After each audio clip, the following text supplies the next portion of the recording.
नमस्कार, मैं हूं सौरभ त्रिपाठी। इंडिया न्यूज देख रहे सभी दर्शकों का बहुत बहुत स्वागत है।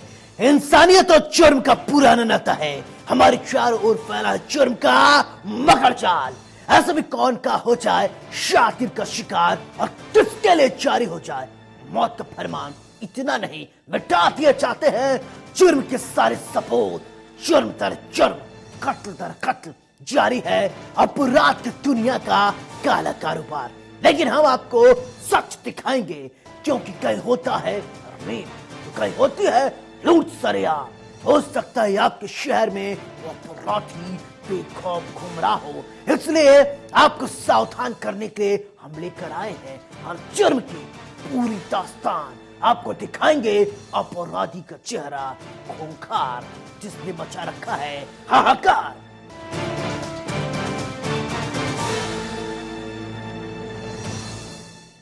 यूपी में कभी बाहुबलियों और अपराधियों का बोलबाला था। इनकी धमकी से और इनकी धमक से पश्चिम यूपी से लेकर पूर्वांचल तक कांप जाता था। इनके रसूख के आगे कानून बौना था। पुलिस वाले इनके काफिले को सलाम ठोकते थे। लेकिन आज का दौर बदल चुका है। जिनके आतंक से कभी लोग खौफ खाते थे, आज वही अपनी जान की भीख मांग रहे हैं। यूपी पुलिस के डर से भागे भागे नजर आ रहे हैं मुख्तार अंसारी और धनंजय सिंह। ये दो नाम जिनका कभी पूर्वांचल में सिक्का चलता था, लेकिन यूपी में योगी सरकार के आने के बाद अब ये बाहुबली कोर्ट से जिंदगी बचाने की गुहार लगा रहे हैं। रिपोर्ट देखिए। शहर शहर भाग रहे हैं अपराधी। यूपी आने से क्यों डरने लगे बाहुबली? जिंदगी की भीख मांग रहे बाहुबली। यूपी में अपराधियों के खैर नहीं। योगी राज में अपराधियों पर सुपर एक्शन। एक दौर था जब यूपी में पड़े अपराधियों को बाहुबली कहा जाता था। जिस अपराधी पर जितने ज्यादा मुकदमे वो उतना ही पड़ा बाहुबली। लेकिन अब ये बाहुबली भीगी बिल्ली बन गए। जो कभी पुलिस के लिए चुनौती थे, आज शहर शहर भाग रहे हैं। और जो जेल में बंद हैं, वो कोर्ट में अर्जी लगा कर अपनी जान की मांग रहे हैं। ऐसे ही दो बाहुबली, मुख्तार अंसारी और धनंजय सिंह, जो इन दिनों यूपी से भाग रहे हैं।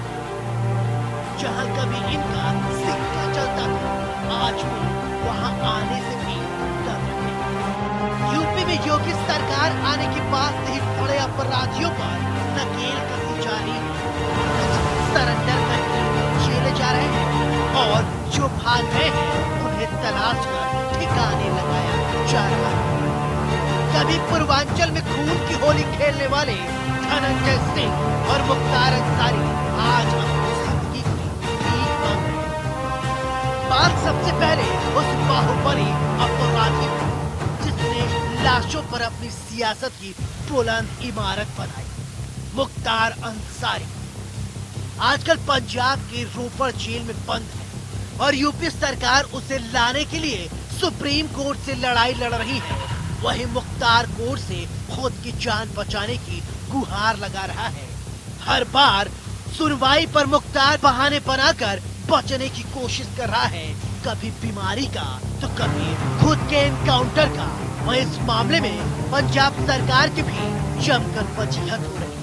उत्तर प्रदेश की योगी सरकार लगातार अपराध और अपराधियों पर शिकंजा कसती जा रही है। हम बात कर रहे हैं धनंजय सिंह और मुख्तार अंसारी की। जी हां, अपराधी से माननीय बने धनंजय और मुख्तार को अपने गिरफ्त में लाने के लिए उत्तर प्रदेश की पुलिस लगातार कोशिश कर रही है। हम बात करेंगे पहले धनंजय सिंह की, क्योंकि अजीत सिंह हत्याकांड में धनंजय सिंह को षड्यंत्र का आरोपी बनाया गया है। उस पर 25,000 का इनाम घोषित कर दिया गया है, लेकिन वो अभी भी पकड़ में नहीं आ रहा। उसके लिए लगातार दबिश की जा रही है। तो वहीं मुख्तार अंसारी को रोपड़ जेल से, जो कि पंजाब में, उत्तर प्रदेश लाने के लिए लगातार सुप्रीम कोर्ट में हियरिंग हुई और मामले को सुरक्षित कर लिया गया है। लेकिन सवाल फिर वही उठता है कि आखिर योगी सरकार अपने इस मुहिम में कब तक कामयाब हो पाएगी। दो मुहिम है, एक धनंजय सिंह को गिरफ्त में लेने की और दूसरे मुख्तार अंसारी को पंजाब से उत्तर प्रदेश लाने के लिए। वही दूसरा नाम है बाहुबली धनंजय सिंह, जो आजकल एक शहर से दूसरे शहर छिपता छिपाता घूम रहा है। जो कभी पुलिस को खुली चुनौती देता था, आज पुलिस से भागता घूम रहा है।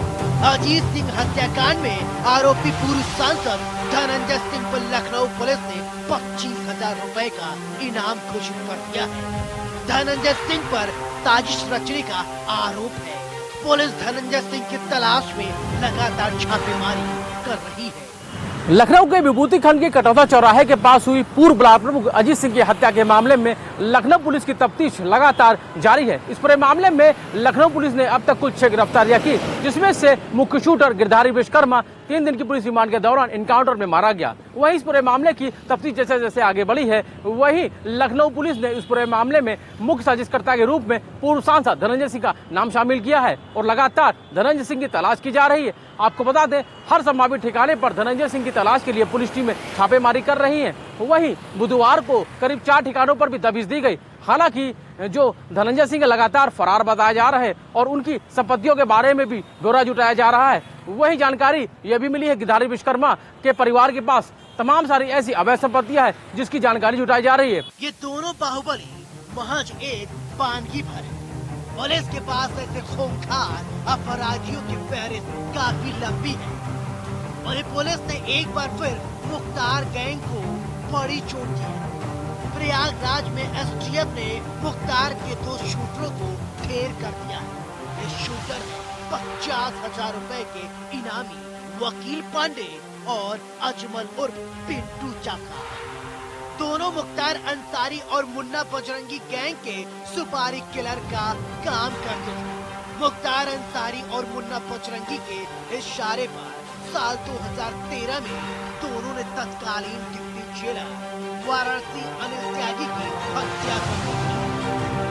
वहीं एसटीएफ की माने तो ये दोनों प्रयागराज में किसी बड़ी वारदात को अंजाम देने आए थे, लेकिन मंसूबों में कामयाब हो पाते उससे पहले ही ये बारात भेंट हुई। प्रयागराज से संदीप तिवारी के साथ ब्यूरो रिपोर्ट, इंडिया न्यूज।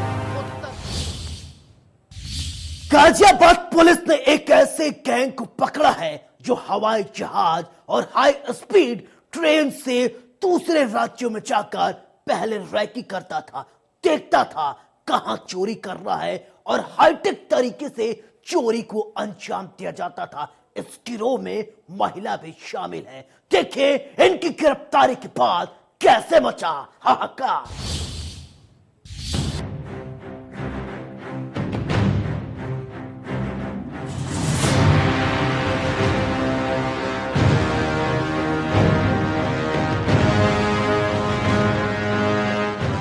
चोरी का हाई स्पीड कनेक्शन, गैंग में महिला चोर शामिल। पुलिस के हत्थे चढ़े शातिर, खुद को समझते थे शातिर, खाकी के आगे एक न चले। पुलिस ने किया बड़ा खुलासा। अपराधी कितना भी शातिर क्यों न हो, वो कानून के हाथों नहीं बच सकता। आपके टीवी स्क्रीन पर दिख रही तस्वीर यूपी के गाजियाबाद की है। गाजियाबाद पुलिस ने एक ऐसी गैंग को पकड़ा है जो हवाई जहाज और हाई स्पीड ट्रेनों से एक राज्य से दूसरे राज्य में जाकर चोरी की वारदात को अंजाम देता था। इस गैंग में महिला भी शामिल है। मामले में महिला सहित कुल 4 आरोपियों को पुलिस ने गिरफ्तार किया है। इनके कब्जे से लाखों रुपए की ज्वेलरी और गैस कटर बरामद किया गया है। पुलिस के मुताबिक हाल ही में गाजियाबाद में हुई ज्वेलरी शॉप में चोरी की वारदात भी इसी गैंग ने अंजाम दिया था। ये अभी हाल ही में घटना हुई थी हमारे यहाँ पर। एक 9 तारीख को शालीमार गार्डन में हुई थी साहिबाबाद क्षेत्र में, और 26 को गुरुद्वारा रोड मोदी नगर। तो ये 2 घटनाएं हुई थी। इनमें जो तरीका था, जब दोनों थानों की पुलिस साथ में पूरे केस को डिस्कस किया, तो जो शटर काटने का तरीका था वो एक था। सीसीटीवी फुटेज में जो गाड़ी इस्तेमाल हुई थी वो भी एक ही थी, और जो अभियुक्त गण के हुलिये से जो नजर आ रहे थे वो भी एक ही थे। तो इस केस पर काफी काम किया और इलेक्ट्रॉनिक सर्वेलेंस के थ्रू। फिर इसमें हमारा एक गैंग चिन्हित हुआ जो कि जिसमें जो मुख्य अभियुक्त है तनवीर और उसकी पत्नी, ये मेरठ के रहने वाले हैं और इनसे फिर संबंधित जब हम लोगों को तलाशते गए तो इसमें अभी हमारे पास टोटल 4 अभियुक्त हैं, तनवीर की पत्नी और 3 अन्य अभियुक्त हैं जो कि इन दोनों घटनाओं में इन्वॉल्व थे। तो और जब पूछताछ की गई तो इन्होंने बताया कि हाल ही में इन्होंने इन दोनों घटनाओं के अलावा इससे पहले सरदना में इन्होंने प्रयास किया था, उसके अलावा यमुनानगर में एक इन्होंने इस तरह की चोरी का प्रयास किया था। और जब इनके अन्य जनपदों से और अन्य राज्यों से जब इनकी हिस्ट्री मंगाई की तो अब तक जितनी क्रिमिनल हिस्ट्री प्राप्त हुई है उसके अनुसार इनके विरुद्ध तेलंगाना में, आंध्र प्रदेश में काफी मुकदमे दर्ज हैं। इस गैंग के काम करने का तरीका काफी शातिराना है। इनका एक साथी वारदात से पहले हाई स्पीड ट्रेन या हवाई जहाज से दूसरे राज्य में जाता था, वहां पर दुकान या घर को चिन्हित करके चला आता था। इसके बाद बाकी के बदमाश और महिला भी हाई स्पीड ट्रेन और विमान से उसी राज्य में पहुंचते थे। मौका पाते ही ये वारदात को अंजाम देते थे। बेंगलोर से ये लोग वांछित हैं चोरी के कई मुकदमों में और मुंबई से ये लोग जेल भी जा चुके हैं। इसके अलावा इन्होंने राजस्थान और आसपास भी इन्होंने कई घटनाएं इन्होंने कारित की हैं जो इन्होंने कबूला है। बाकी इसमें एक जो मुख्य अभियुक्त है तनवीर, उसकी हम तलाश कर रहे हैं, जो भी बहुत ही जल्दी हमारे शिकंजे में होगा और उससे हमें और अच्छी जानकारियां उससे प्राप्त होती हैं। मास्टरमाइंड इस पूरे गैंग का कौन है, कितने लोग ओवरऑल इस गैंग में रहे हैं उसके बारे में, और किस तरह से तेलंगाना जाते थे या फिर बेंगलोर आप बता रहे वहां जाया करते थे? मास्टरमाइंड इसमें तनवीर और उसकी पत्नी है, यही दोनों प्लानिंग करते थे। फिर तनवीर जो है लोकल लोगों की हेल्प लेकर ये घटना कारित करता था। फिर वहां पर ये महिला जाती थी और महिला वहां से बैग में सारा सामान लेके आ जाती थी। फिर ये महिला लोकल जो ज्वेलर्स होते थे इनके जो इस चोरी का सामान लेते हैं उनको ये सामान बेच देते थे और इस तरह से, क्योंकि महिला है कोई शक नहीं करेगा, इस तरह से इनका ये पूरा मोडस ऑपरेंडी रहता था। तो इसमें काफ़ी अच्छी कार्रवाई हुई है एसपी सिटी 2 के निर्देशन में और देहात के निर्देशन में, और काफ़ी अच्छा गैंग इसे पकड़ा गया है और इससे घटना में काफ़ी अंकुश लगेगा। इसमें इनसे रिकवरी भी काफ़ी है। इसमें इनसे लगभग चांदी देखा जाए तो लगभग 5 किलो के आसपास चांदी हमने रिकवर की है और 2,10,000 रुपए कैश मिला है।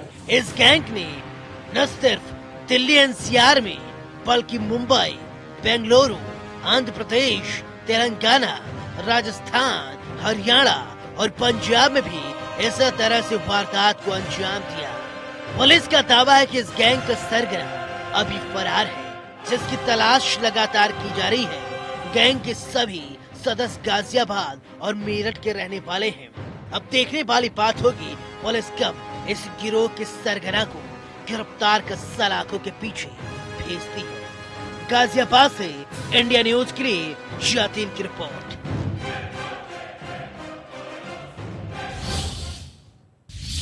हरदोई जिले के मंजिला थाना इलाके में एक पिता ने बेटी के प्रेम प्रसंग से नाराज होकर उसका गला काट दिया। पुलिस ने आरोपी पिता को गिरफ्तार कर लिया है। ये घटना सामने आने के बाद गांव में दहशत का माहौल है। जिसने देखा वो सन्न रह गया, जिसने सुना वो तंग रह गया। रिपोर्ट देखिए। तो आप इसका सर क्यों लेकर आ रहे हैं? इसको मैंने काट डाला, वो हमारा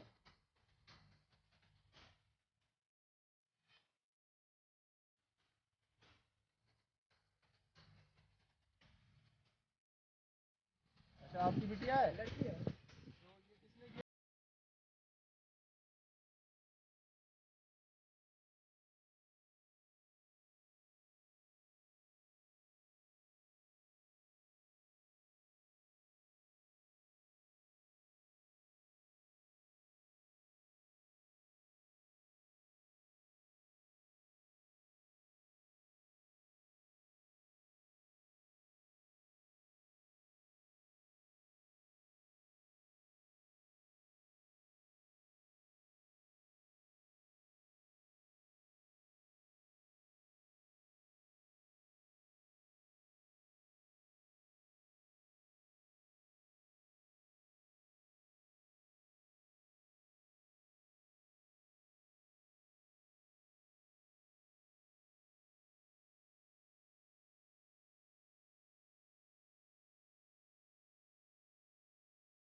उसने अपनी बेटी और उसके प्रेमी की हत्या करने की योजना बनाई।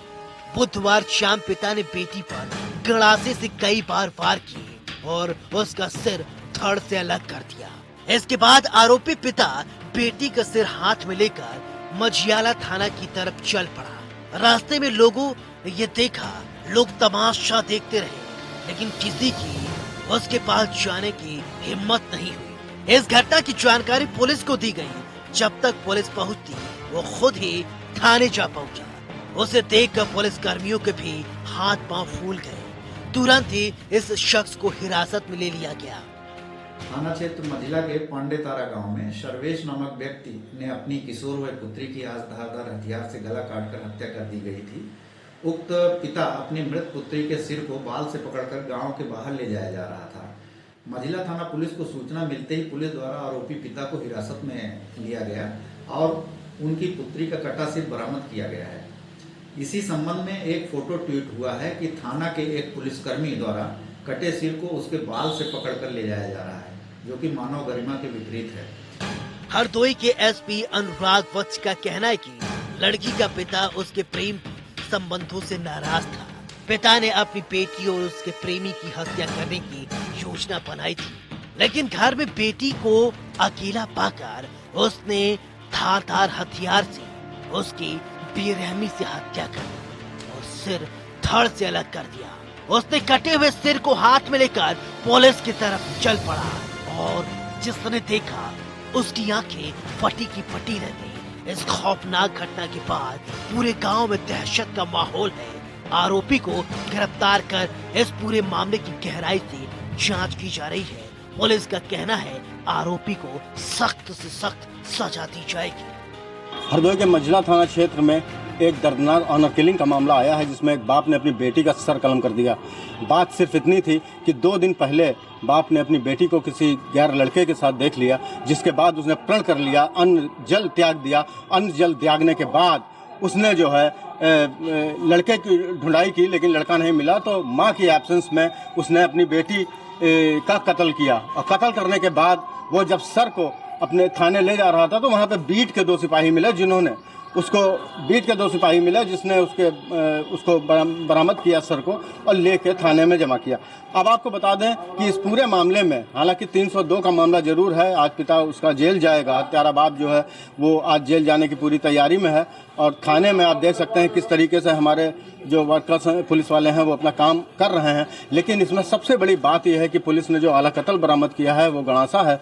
और उसके बाद इन्होंने जिस तरीके से अपनी पुलिस ने जब जो आरक्षी था उसने जब देखा कि कोई वहाँ पे कपड़ा नहीं था, कोई कंबल नहीं था कि जिसमें उसको सर को रख लें, पुलिस वाले भी, आरक्षी जो था उसने भी चोटी पकड़ के उस लड़की का शव जो है वो थाने ले गया, जिसका आईजी रेंज ने लक्ष्मी सिंह जी ने संज्ञान लिया और पुलिस मैनुअल के अनुसार उसको निलंबित किया है। कैमरा पर्सन विनीत के साथ आलोक सिंह, हरदोई। यूपी की भदोही में चौंका देने वाला एक मामला सामने आया है। 12 साल पहले एक शख्स का अपहरण हुआ था। 4 लोग मुकदमा उन पर लिखा गया। चारों आरोपी करीब 3 साल तक सजा काट चुके हैं, जमानत पर बाहर आए, लेकिन 12 साल बाद वो आदमी अपने आप देखा गया। जैसे ही उसे देखा गया, लोग सख्ते में आ गए। आखिरकार ये कहां से आ गया? इस रिपोर्ट को देखिए, कैसे मचा भदोही में हाहाकार।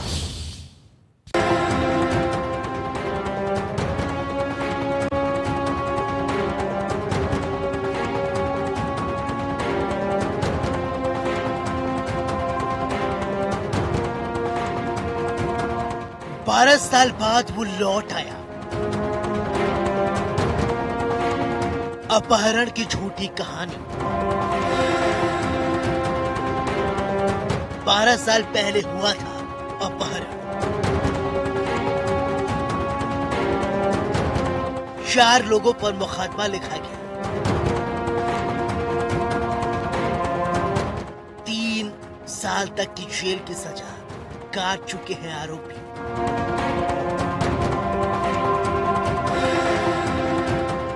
हम आपको एक ऐसी कहानी बताने जा रहे हैं जिसके बारे में सुनकर आपके होश उड़ जाएंगे।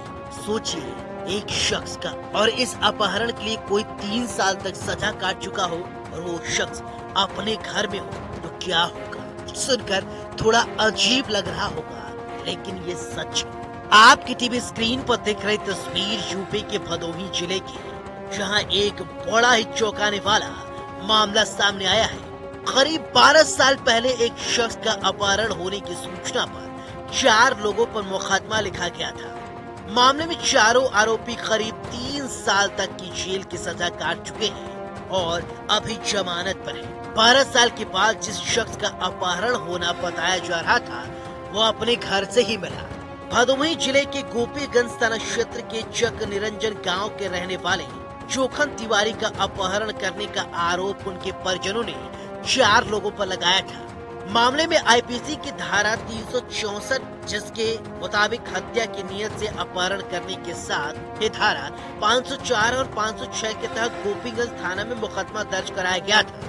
इस प्रकरण में नामजद सभी चारों आरोपी मुकदमा दर्ज होने के 1 हफ्ते के अंदर गिरफ्तार कर लिए गए थे, जिसके बाद से अलग अलग बार 3 साल 2 महीने तक सभी आरोपी जेल की सजा काट चुके हैं। हाई कोर्ट से इस समय सभी जमानत पर हैं। जिस शख्स का हत्या की नियत से अपहरण करना बताया जा रहा था, वो व्यक्ति करीब 12 साल के बाद अपने घर वापस आ गया।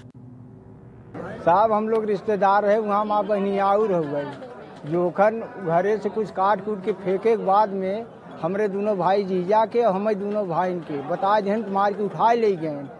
हम सब साहब घरे रहे, प्रशासन पहुँचा, हमें पकड़ के ले चला आया साहब।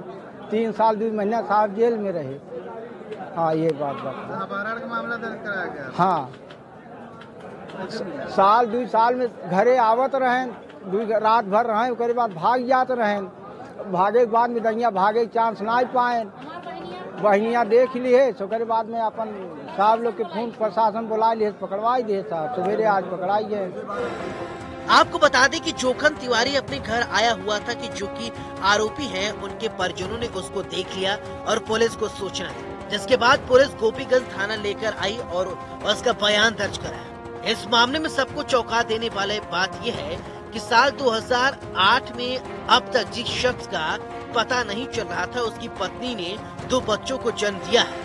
जोखन तिवारी ने कहा कि जिन 4 आरोपियों पर उनके परिजनों ने मुकदमा लिखाया था, उन्हीं लोगों ने उसको मारपीट कर कहीं फेंक दिया था। वहीं अब उससे पूछताछ की गई। इस बीच उसकी पत्नी को एक लड़का और एक लड़की हुई। इस सवाल पर उसने कोई जवाब नहीं दिया। साहब ऐसे घूम रहे थे, कहीं दिमाग से चल रहा था, घूम रहे थे। बीच बीच में जब घर आते थे, परिवार से आपकी मुलाकात हुई, परिवार के लोगों ने आपको घर रोका नहीं? कहाँ घर आते थे, घर नहीं आते थे। ऐसा किया क्यों आपने? हम नहीं किए, हमको मार के जोन बटे मारे वो लोग, कि हम कहाँ थे। कौन थे मारने वाले, कौन थे? दुधई काशी और छोटन बंसराज। कितने साल आप बाहर रहे? बाहर हमें मतलब जब से लोग मारे तब से फिर ले गए, पता नहीं कहाँ फेंक दिए, कहाँ क्या किए, कौन दवाई किया। हम कोई परिवार बच्चों का याद नहीं आया? आप गांव आए, फिर गांव से फिर चले गए? साहब हमारा जो दिमाग ही नहीं सही था, तो हम कैसे आए। ये बताओ कि आपकी पत्नी को फिर 2 बच्चे कैसे हो गए? अब बच्चे होंगे, अब हमें अब उतना आदेश तो है नहीं, तब क्या कहेंगे। नहीं, आप घर जब आते थे तो परिवार से, भाई से, सबसे मुलाकात हुई आपकी, फिर आपको रोके नहीं? मुलाकात किसी से नहीं हुआ हमसे, न किसी से मुलाकात। अच्छा तुम्हारी बात मान लें कि तुम्हें मारे, उसका होश कब आया तुम्हें? किसका? तुम्हें होश कब आया? होश हमको अभी अब आया, तब आया हूँ 10 साल के बाद। हाँ, जब मतलब 10 दवा साल तक होश नहीं आया? नहीं, दवा दर्पण हुआ, अपन मांगते खाते। पिछले दिवाली के समय आप घर आए थे? नहीं, हम घर नहीं आए थे। उसमें भाई आपके रोक रहे थे? जब घर आते थे क्यों नहीं रुक जाते, हम कहीं नहीं रुकते। तो घर वाले तो बता रहे थे आप आए थे? नहीं, ऐसा कुछ नहीं। इलाज कहाँ करवाए आप, कौन से अस्पताल में? वही वहाँ दिल्ली में, मतलब दिल्ली में रहा हूँ, वहीं हॉस्पिटल में। बच्चे के बारे में बताइए, बच्चा कैसे पैदा हुआ था? कौन कराया था इलाज? अब हमको पता नहीं है साहब कौन कराया था, कैसे। हमारे झोले में यही था जो बाटे। जब बच्चों से मुलाकात हुई, अब घर आए, जो आपके बच्चे हैं, जो नए पैदा हुए हैं, बच्ची है आपकी 5 साल की, उनसे आपकी बात हुई, मुलाकात हुई? अभी तो सवेरे आए, हम सवेरे आए, उसके बाद फिर इधर आ गए। कैसे, ट्रेन से आए, बस से आए, कैसे आए? हम तो इधर ही घूम रहे थे साहब, मजे दिन से इधर ही घूम रहा। कितने दिन से? अरे इधर अधिक दिन हो गया। अच्छा, क्या तुमको ये पता है कि तुम्हारे न रहने की वजह से उन 4 लोग 5 साल तक जेल में रहे हैं? जानकारी है? नहीं, हमको नहीं पता था, हमको पता ही नहीं। इस पूरे मामले पर जोखन तिवारी के गायब होने पर उसके भाई ने दूधनाथ तिवारी, काशीनाथ तिवारी, वंशराज तिवारी और राम अवतार तिवारी पर हत्या की नीयत से अपहरण करने का मुकदमा दर्ज कराया गया था। मामले में पुलिस का कहना है कि इस मामले में अपहरण का मुकदमा दर्ज हुआ था, उसी के तहत कार्रवाई हुई है। देखिए, पूरा प्रकरण यह है कि 30/31 अक्टूबर 2008 में ये सूचना मिली थी। जोखन तिवारी नाम का व्यक्ति है जिसका अपहरण कर लिया गया है। तो इस पर मुकदमा अपराध संख्या 1856 2008 धारा 364 5456 IPC में पंजीकृत हुई थी और इसमें फिर चार्जशीट हो गया था। और इसमें अभी तक ये पता चला है कि इस मुकदमे में 4 लोगों को सजा हो गई थी और इस समय वो बेल पर हैं। आज सूचना मिली थी गोपीगंज पुलिस को कि वो व्यक्ति जिसका अपहरण हो गया था वो अपने घर पर आया हुआ है। इस पर गोपीगंज पुलिस थाने पर ले आई है, उससे पूछताछ की जा रही है और बाद पूछताछ जो भी आवश्यक विधिक कार्रवाई है वो की जाएगी। अब देखने वाली बात होगी कि पुलिस इस पूरे मामले पर क्या कुछ कार्रवाई करती है। इंडिया न्यूज के लिए भदोही से अनंत देव पांडे की रिपोर्ट। इस पूरे मामले में आपको जान के हैरानी होगी कि जो जोखन तिवारी कल अपने घर आया हुआ था और जो कथित आरोपी हैं उनके परिजनों ने उसे देख लिया और पुलिस को सूचना दी, जिसके बाद पुलिस उसको गोपीगंज थाना लेकर आई और उसे थाने में उसका बयान दर्ज किया गया। इस मामले में सबसे चौंकाने वाली बात है कि 2008 से जिस व्यक्ति का पता नहीं चल रहा था उसकी पत्नी 2 बच्चों को भी जन्म दिया है। अब इस प्रकरण में आगे न्यायालय पर निर्भर करता है कि वहाँ क्या कार्रवाई की जाएगी। हमारा मकसद आपको डराना नहीं है, आपको बताना है समाज में किस तरीके से जराइम की काली कहानी बुनी जाती है। कल फिर मिलेंगे कुछ और काली कहानियों के साथ। तब तक दीजिए अपने दोस्त सौरभ त्रिपाठी को इजाजत। लेकिन चलते चलते दोस्तों एक गुजारिश, सावधान रहें, सुरक्षित रहें और अपना बहुत ख्याल रखें। नमस्कार।